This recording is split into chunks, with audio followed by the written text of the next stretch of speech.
So MPL or ATPL, which should you go for? As the guy who commented rightly said, ATPL is probably the one to go for realistically. MPLs are great. They're sort of the modern way into airlines, but they are very, very restrictive.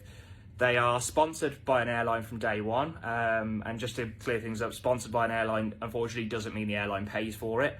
It just means you have a guaranteed job at the end of it, which, trust me, in aviation, nothing's guaranteed, so take that as you will. And it also means you can't then build hours. Say at the end of it you wanted to build up your hours as quickly as you can, stuff like that. You can't go and just rent an airplane and fly it around because you haven't got the license to do that.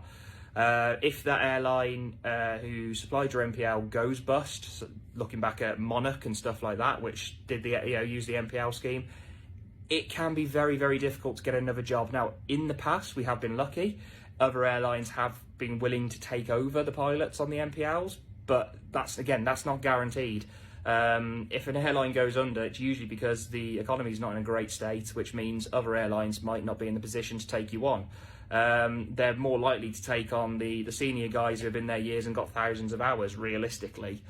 So yeah, ATPL personally is the way to go. There is an exception though, as there always is, and that's something like the TUI scheme. So the TUI scheme is, at the end of the day, TUI are paying entirely for your training. So with that, there's very little risk. If they were to go under or something, even if you had to start all over again and get your ATPL from the beginning, you've not lost anything at the end of the day. So yeah, I hope this helps, but any other questions, just leave a comment.